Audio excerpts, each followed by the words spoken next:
It be saying surviving. Whoa, whoa! We on right now? They can hear you, they can't see you. Oh, Whoa, whoa, skis. We getting ready to get active in this jack. Yellow Boy Gone Wild.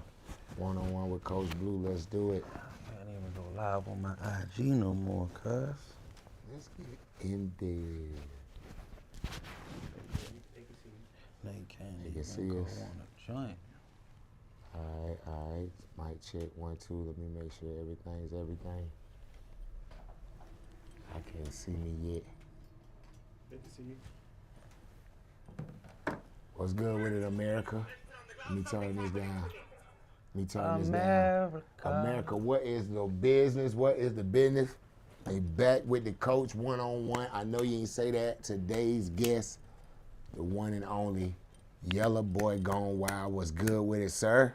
Whoa, whoa! Yes, What's sir. up, brother? Man, it's all good. Look, I told Stan the man, I told him when I was thinking about doing this whole one-on-one situation with just people in the world, I said, bro, I gotta get Yellow Boy on this show. I gotta have a one-on-one with Yellow Boy because you've always been interested. You've always been one of those individuals, because we'll get into all that artist stuff in a minute, but you've always been that type of individual that just like, when you walk in rooms, they light up. You an attention getter. People gonna look at you. They gonna cling to you. This type of feel when you go places. So I was like, we gotta get people like that in here. We gotta break them down. Let them tell their stories. You feel what I'm saying? Yeah. Man, look here. Appreciate that. You are from what my homework I know about you, because I'm your brother. Yeah. You from Baltimore. Talk Baltimore. about West Baltimore. Talk Baltimore. about West Baltimore. I just want to know from just life in West Baltimore, period. Give me that. I mean, like West Baltimore, brother, most black communities across America, in every hood, you feel what I'm saying, you got a West Baltimore, but everybody is different from, you know what I mean, how they talk, how they walk, how they move, for real. But, you know what I mean, it just, the city, whereas it's either going to eat you alive or you're going to become one of the biggest ever that's doing whatever you're doing, for real. Right. I mean, it's just one of those cities, but it's like, it ain't too much of in the middle. You either going to become the biggest, or you going to be one of them ones that's, I mean, up under the, I get it. Yeah, so let's talk city. about the household real quick. You a young man. I know, from what I know, your father passed. So it was just you and the mother. For sure. Talk about just you and mom, like it's just you and mom, what you going through, the whole coming up without a father type of, take me through that. Yeah, you feel what I'm saying? Mother, you feel what I'm saying? Shout out to mine Dukes, you feel what I'm saying? That's my baby right there. That's right. That's where the strength and the power came from. You feel what I'm saying? My mother was in the streets a whole lot. You feel what I'm saying? So I was really in the streets before I was even meant to be, just because I was in a house seeing the shit that the young average kid ain't supposed to even be seeing. You feel what I'm saying? As far as drugs or whatever. That's why I call myself the drug baby. Like a motherfucker, a lot of people just be saying that shit just because they got older and started doing drugs. I tell motherfuckers, like, I've been around drugs before I knew what drugs was. Literally, that's a real statement. Yeah, that's a real statement. So I remember being young, you feel what I'm saying my Dukes indulged into the drug activity, whether it's using or selling, you feel what I'm saying? Like, literally, you feel what I'm saying? So first act, I already seen that shit. So when it came to the streets, I was already a little bit advanced, because I was already, you feel what I'm saying, seeing it. Seen what it was like. 7, 8, 9 years old, you already seeing it. So by the time you get 10, 11, it's like, I'm 3 years in that shit. Nah, for real. You feeling a little educated. So West Baltimore, you coming up, you going through the ups and downs. School. Let's talk school. I do my homework, Yellow. Let's talk school. Like, I understand school wasn't always the thing for you. You wasn't really like take me through school. What was school? This the crazy thing, Blue, right? Listen, I was always smart as a motherfucker. Right. Like, I was smart. I wasn't no dumb kid. Right. It was just from my father passing away at 4, mother messing around with drugs, school just wasn't a big thing in my mind. So I was telling my mother and my grandmother and them since elementary school, like, I never really liked the school. I ain't never really liked school, you feel what I'm saying? So at like 15 and a half, I dropped out. I ain't even like school. So look, so I used to tell my grandmother, you feel what I'm saying, grannies, they're a little bit older. No, you gonna finish school, you gonna get your GED, we'll get your diploma. All right, well, if you don't get a diploma, at least get your GED. Right. You feel what I'm saying? Go talk to my dude. I'm like, I don't like school. You gonna go to school? You gonna go to school? You gonna go? My sister, you feel what I'm saying? Shout out to my sister. Like, man, I don't like school. My sister say like, listen, bro, school ain't for everybody. My sister told me this when I was like 14. It ain't for everybody.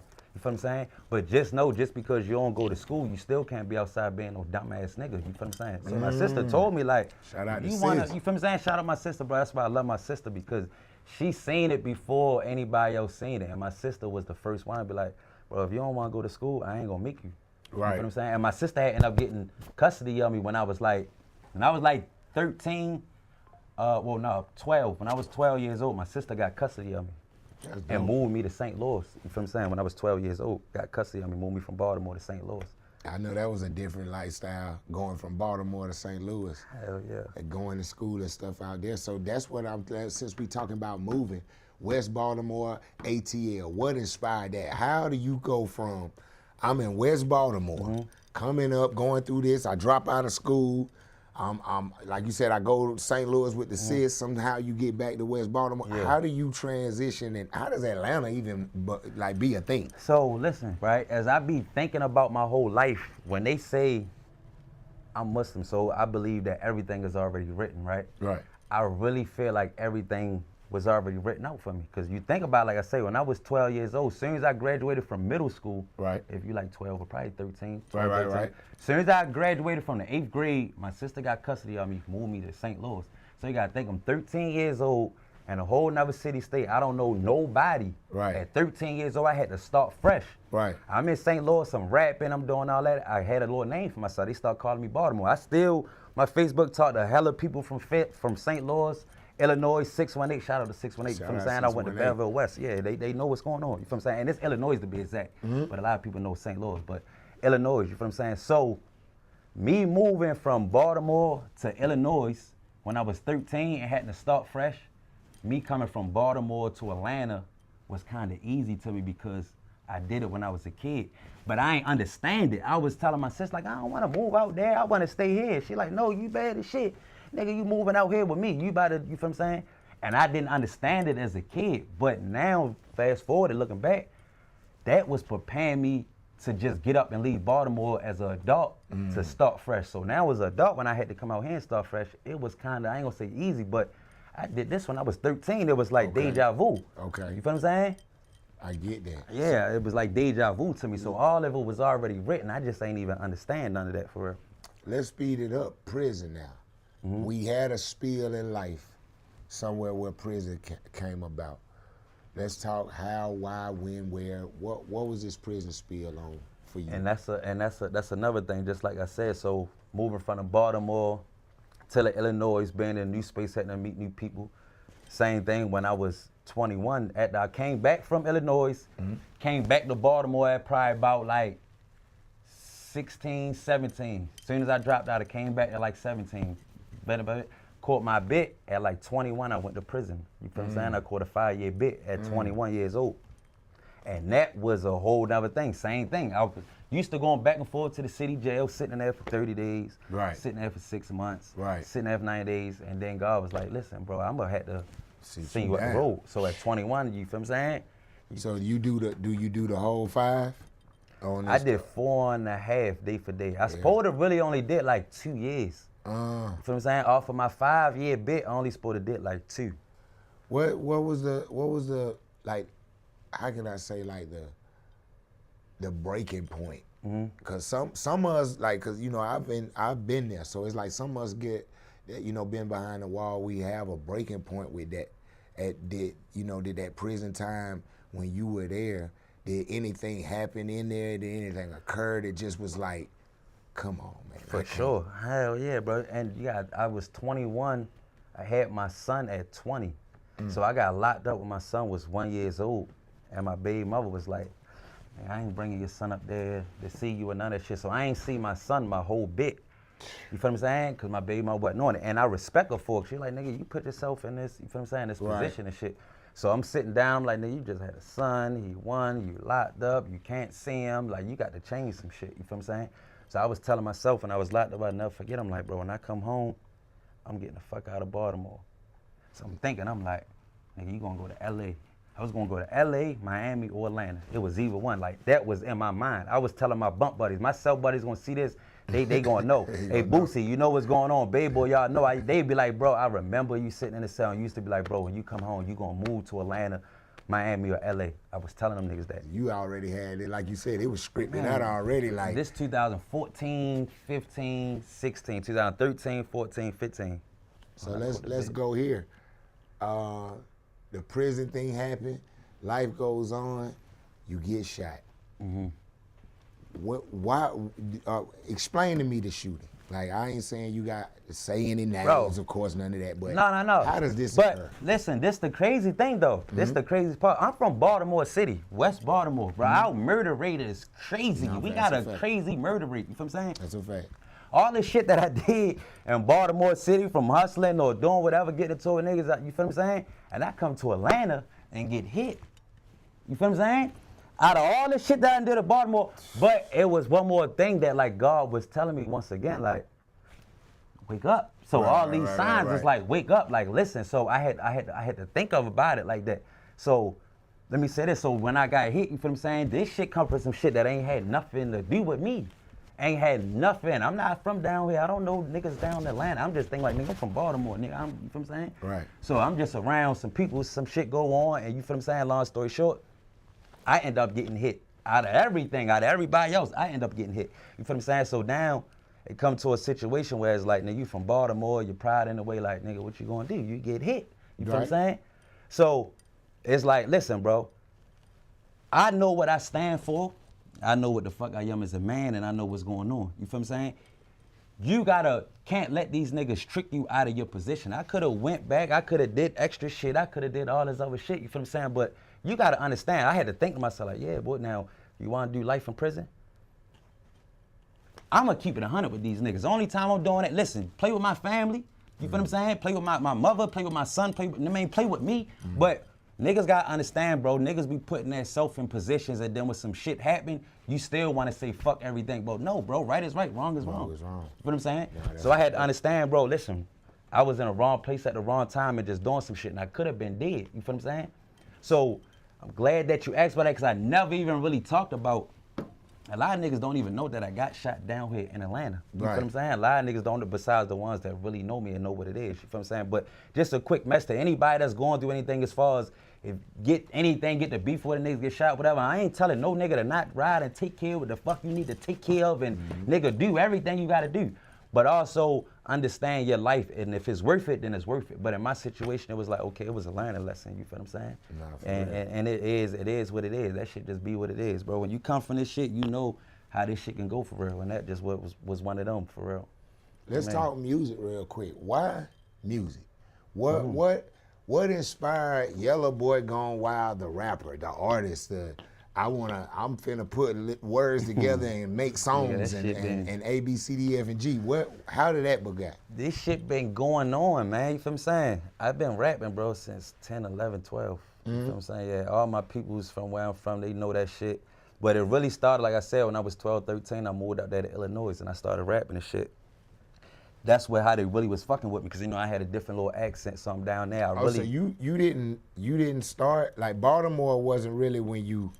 It was really when you got to Illinois that you was like, you know what? That's my first time actually doing like a real showcase and like performance and like at school rapping and shit like that was when I was in Illinois in the 618. You feel what I'm saying? My niggas know that. They'll tell you Craggy B, Rod, my niggas know, you feel what I'm saying? Right. Yeah, Illinois, I did the first artist showcase and I won. I think I won probably like $200. We was doing like a freestyle battle with some shit like that, you feel what I'm saying?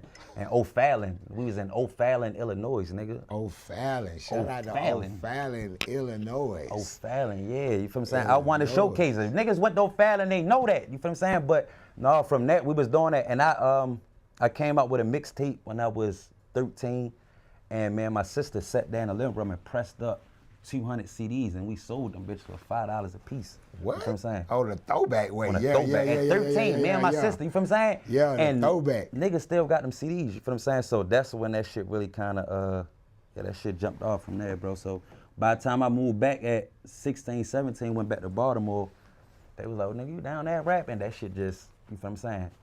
And that's how that shit started, you feel what I'm saying? Talk to me about Ugly Money. Okay, you come in, you get your situation with Ugly Money.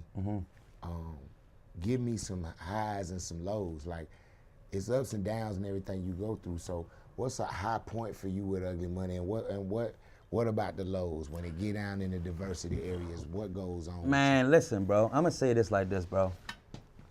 Shout out to Ugly Money, you feel what I'm saying? I don't know what a lot of these niggas is talking about, right, and what a lot of the artists and shit is going through and what they got going on, but as far as my situation, as far as the Ugly Money shit, I'm blessed, bro, you feel what I'm saying? Because it's like, Nietzsche gave me and a lot of people that I'm with, that you feel what I'm saying, gave me a platform and an opportunity to be great. Okay. It's all about how I take it, you feel what I'm saying, and what I do with the situation, you feel what I'm saying? That's right.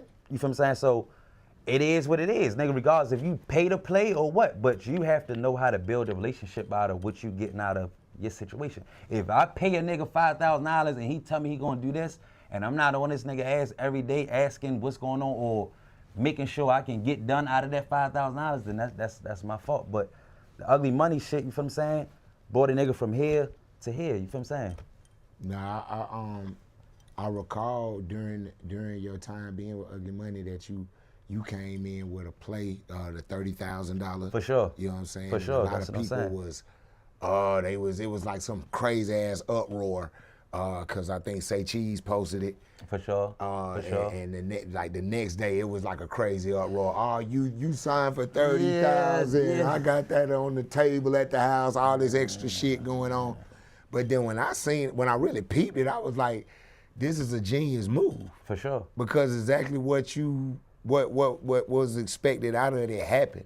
You know what I'm saying? Man, I tell motherfuckers, like, you work a 9-to-5 job, as far as your paychecks, how long it's gonna take you to save up your 30,000 or whatever? Come on. You feel what I'm saying? So it's more so, regardless, when you dealing with this music shit, bro, everybody's situation is different. And you just gotta work your move how you work your move. Nietzsche was working his move, I was working my move. You feel what I'm saying? So that's what you gotta do with this shit. You feel what I'm saying? There's one hand wash the other. You feel what I'm saying? Nietzsche already had a loyal face card to me, you feel what I'm saying? And I'm gonna work my move under the stamp, and that's how this shit's supposed to be, you feel what I'm saying? Other than that, bro, all that other shit be bullshit, bro, because like, if you don't know how to work your move, then that's on you for real. Nah, that's a fact. And that's just point blank, bro, how I look at it, bro. Like, you gotta know how to work your move in this shit, bro. Like, this shit is just like the streets. It's just like me being in the streets and I meet a plug. I'm from West Baltimore, and I meet a plug that's from over east, and he tell me he got the numbers for this and that, and I'm fucking with him, but I'm just meeting this nigga. When I go, you feel what I'm saying? I gotta work my move too. The reason I had to ask that is because I know you see what's going on in the situation with Boom Man. Definitely. Did the interview with Ray Daniels and Big Bank. Yeah. Ray came in hot. We all know that. Ray had a lot to say. I think Ray stood up for all the artists that felt like at first he definitely stood up for all the artists that felt like they might have been scammed or whatever the case is. And then Boom, the rebuttal on Boom, like, he made a good point. Boom, to me, like, Boom made a great point when he said, all y'all rap niggas is rapping about scamming, and all y'all real scammers out here. If I scammed y'all, if I'm a real scammer, I should get a fucking award. Yeah. And he made a real valid point when he said it. Yeah, yeah. But what I'm saying is like, just knowing this type of stuff go on, like, and you being an artist yourself, you came through a situation yourself where you had to, you know, take care of management, take care of for sure. services, that, and that. For sure, I paid. Can you explain, just coming from your view of, you bro, when I moved down here from Baltimore to Atlanta, the shit was Authentic Empire or Ugly Money. You feel what I'm saying? That was the two outlets that motherfuckers was going on. I came down here in like 2018. You feel what I'm saying? That what was going on. You feel what I'm saying? So, like, I went through Authentic Empire Management. You feel what I'm saying? I paid Boom Man. You feel what I'm saying? My bread and I don't take nothing away from it. You feel what I'm saying? Because you pay for what you get. You feel what I'm saying? I feel like I basically paid to build a relationship, bro. Like, these niggas be paying other men to try to make them superstars. Like, I don't feel like no other grown man or no other human being can make me a superstar. You can probably help me by using your resources to help me get further, but nobody can make you a superstar but yourself. You feel what I'm saying? So I always understood that I'm paying to build relationships, bro. If I can get closer to him, so when he walk into the door, I can be beside him. Once I get inside the door, I don't even need this guy no more. I'm in this motherfucker doing my own 1-2. I'm talking to him, talking to them, I'm talking to them. So that's what you gotta use this shit for. You feel what I'm saying? So one thing I've understood about this business is that it's not free. for sure. And for surely not. And just to be honest with any artist, like, it's expensive. I don't give a damn, bro. I'm just being real. This shit, it costs money. A lot of money. It costs a lot of money. Like, you know, a lot of artists get caught up in that hyper thinking that they gon' if somebody see me, they just gonna think I'm the dopest shit in the world and I'm gonna blow up overnight. And that's where the dice rolling come in at, because you pay this money. It's motherfuckers that done paid hundreds of thousands of dollars to be seen on the same platforms as some of the motherfuckers got blew up on, and it never happened to them. Facts. So that lets you know, like, it's all a gamble with this shit. You win some, you lose some, and if you don't feel like you got the type of money to invest in, even losing on yourself, it ain't then even don't worth do it. Don't do it. It ain't worth it. But I think a lot of artists coming to the shit, just like I said once again, bro, everybody feel as though you're gonna make them a superstar. But that comes from motherfuckers that ain't used to being lit yourself. Like, That's a fact. you was never lit in your real life. In your real life before I ever was thinking about rap and Bleu or end up and my mind was on whatever, I always been just a lit nigga. You feel what I'm saying? I'm talking about elementary school. Before being lit was cool, popular, I've always been a popular person. Always been that type of individual, like you said, a likable guy. You feel what I'm saying? So when it converts over to music, I was never looking for another individual to make me a millionaire, make me a superstar. I was just looking for a motherfucker that can help me, you feel what I'm saying, as far as build more, better relationships. That's right. So when Opportunity, you feel what I'm saying? Exactly. Yeah. Looking for motherfuckers that can help me get inside rooms that can give me opportunities, shit like that. That's all the shit was, bro, you feel what I'm saying? And let's talk no complaints. Coca de Maya, man. Yes, sir. Yes, sir. Like, who was she to you? And then let's talk about the passing of her. How did that affect your world and the man that you are today? Man, you know it, man. 1029, that shit right here on my forehead. Okay. Coco Mika. Okay. That shit right here on my neck. You feel what I'm saying? Yeah, man. Long live Coco Mika. You feel what I'm saying? That's my heart. But now Coco Mika, bro, that's one of the first people that I met when I came down here. I had did I've been talking to her from like before I moved from Baltimore down here, like promoters trying to do showcases and shit. So I think I had went to the Bigger Rankin and Tampa Mystic showcase. Right. And Coco Mika, because she used to work with Bigger Rankin, you feel what I'm saying? Right. Coco Mika. They had a showcase and shit like that. And I went up there, open mic, did the little shit. I think I paid $20, $25 something, did the open mic. And when I got on the stage, we was chopping it up. You feel what I'm saying? She was like, man, you hard, where you come from? I told her, like, listen, I just moved down here from Baltimore. At this time, bro, I was probably down here in Atlanta for probably like 2-3 weeks type shit. I wasn't even down here a month, because I came down here, it was like, look, I got this amount of money, and I'm gonna do all these showcases. Regard, if I get broke and I gotta go back, bitch, I'm gonna come down this bitch and do 50. That was on my mind. I was like, listen, bro, I got about 3 bands. I got a car. I'm gonna come down this bitch. I'm gonna stay out all day, all night, do every open mic. Every open mic I can That's go how I to. was. I was doing every open mic, meet every promoter, everything I can do. That's what I did for like the first 3 weeks, nigga. I was going to LaCour every motherfucking Thursday, man. Long live Pee-wee, you feel what I'm saying? Like, nigga, we went to LaCour. I'm just going wherever the fuck I can go at. Tiger, nigga, we in there, you feel what I'm saying? But we meet Coco Mika at the Bigger Rankin shit, and she was fucking with me for some reason, bro, and she was rocking with me. We was doing the music, and that's one person that actually believed in, nigga, I'm gonna get you a motherfucking deal. Some shit that I always dreamed of, but she was like, nigga, I'm gonna get you a deal. You feel what I'm saying? For sure. Yeah, like, she was like, I'm gonna use all my relationships and everybody that I know, like, this is what we gonna do because you talented, you hard as a motherfucker, and I understand your grind.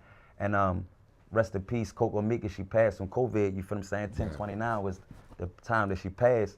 So she ain't get to continue this journey with me, but I'm going to tell her that I'm gonna make sure, regardless if it's gonna be for music or whatever, we gonna be successful, you feel what I'm saying? I'm gonna make sure that I rep that 10/29 shit forever, for sure. No, that's deep. Hell that's yeah. Very deep. So, you got a new record. Hell no. Let's go there for 2 quick seconds. What's the motivation behind this record? Can I get your Featuring head yours in? truly too. I had to Bitch, throw that hell in there, no. but Can I get what your was- life? yeah, what was the motivation Hell behind no. this Nigga, Hell you No know, record? bro, I wrote the song, and I been had the verse and the and the hook and shit, and then nigga, you know, man, you in the studio. I'm Yeah, like, yeah. Blue, I need you on this project. Yeah. I'm like, so we in that motherfucker, we trying to think of some shit, and I'm like, damn, bro, I'm trying to find a vibe. And man, one day I was like, bro, come out real quick. And I was like, I got some joint, but this shit phony though. I was like, bro, this shit too basic, Blue. I was like, and I was like.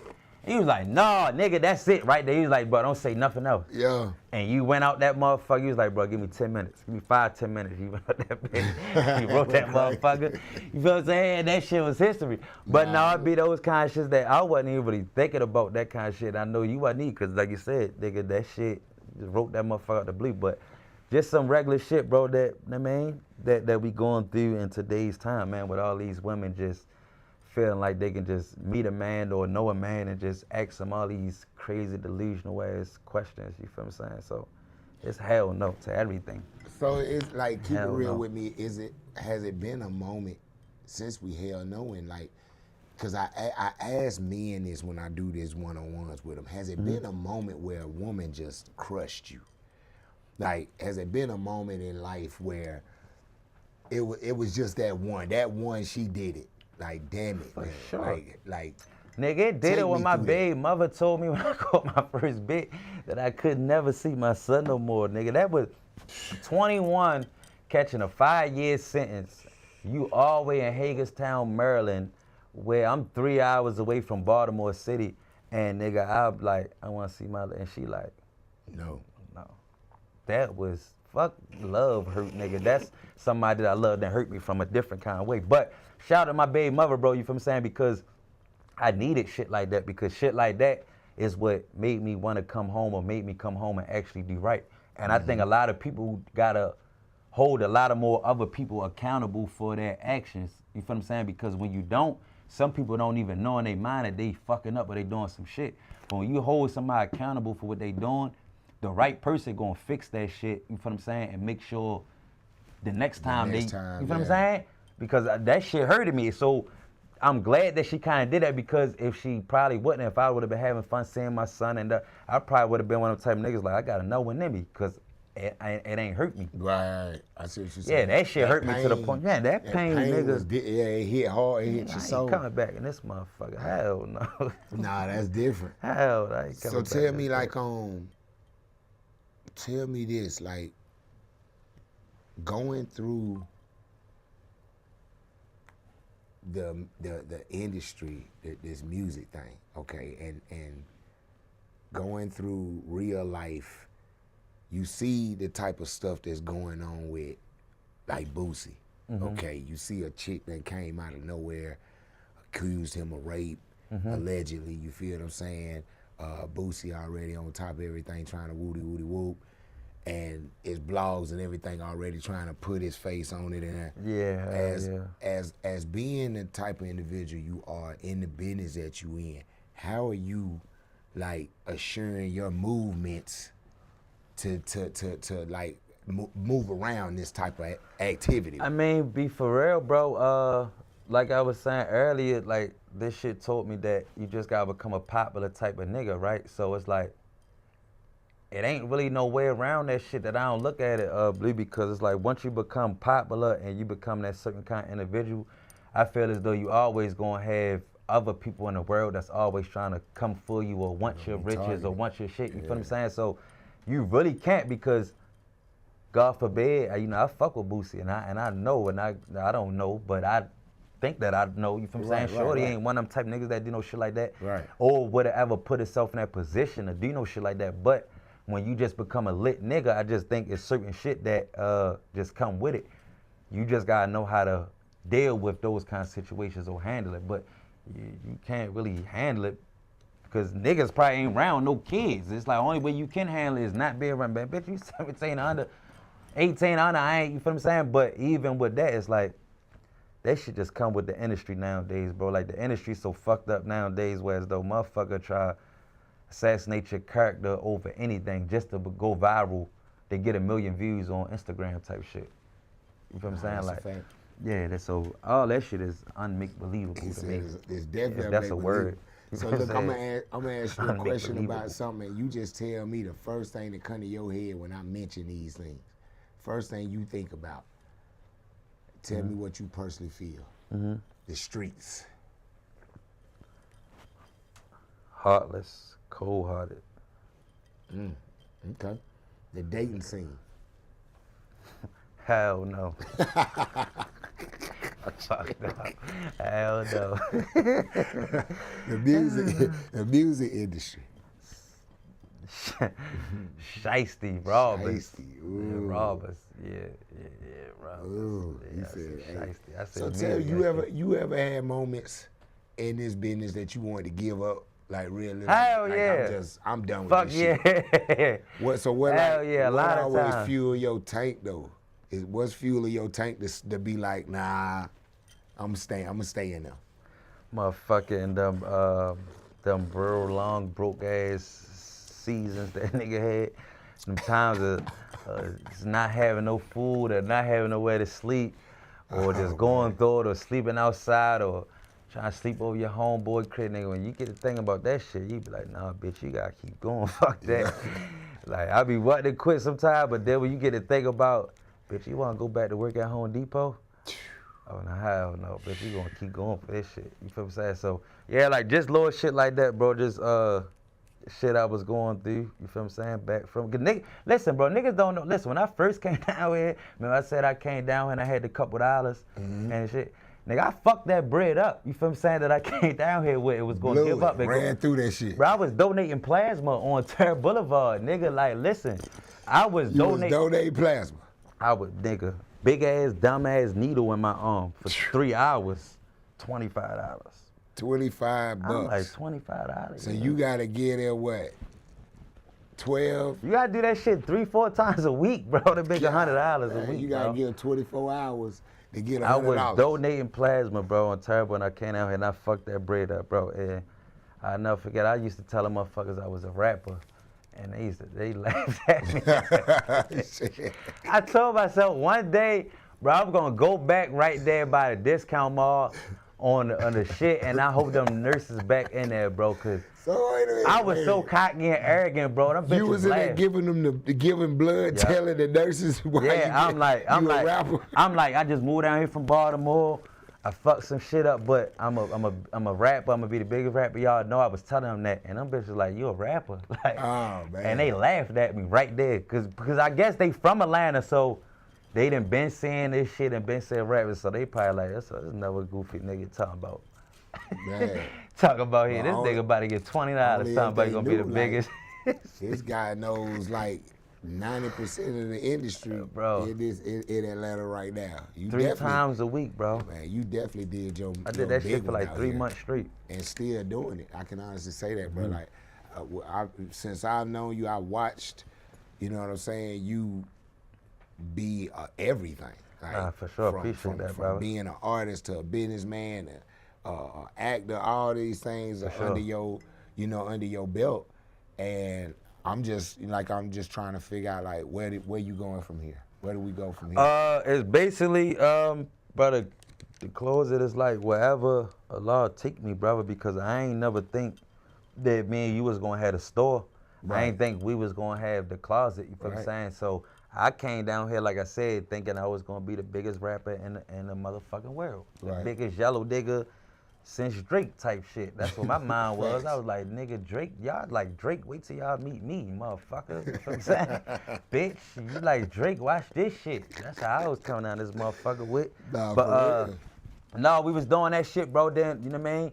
Once again, shout out to Nietzsche, you feel what I'm saying, with the ugly money shit. And then that's another reason why I love Nietzsche, bro, because he put me around you guys, you feel what I'm saying? Stan the Man, Biz, you feel what I'm saying? Bleu, you feel what I'm saying? Shout out to you, Stan, you feel what I'm saying? Behind the cameras, anywhere we at, Stan behind the motherfucking camera, you feel what I'm saying?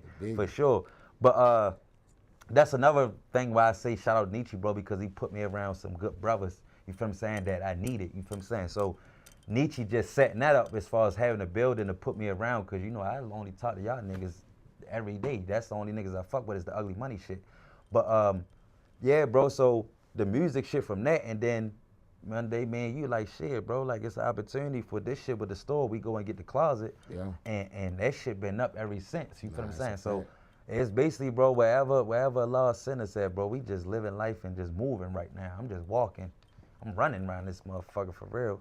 Nah, for real. Yeah, so. Well, look, on our closing, man, tell everybody just whatever you need to tell them. Leave the world with a piece of something that Yellow Boy wanted them to know.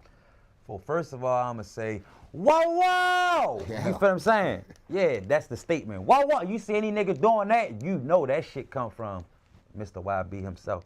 But I'm going to just say, you feel what I'm saying? Follow me everywhere, all platforms, YellowboyGonewild, no W. You know the face, you know the motherfucking name. I can't see, check the, oh yeah, I can say check the chain. Okay, like yeah, Big check G, the chain like Big G. Yeah, Yellow Boy.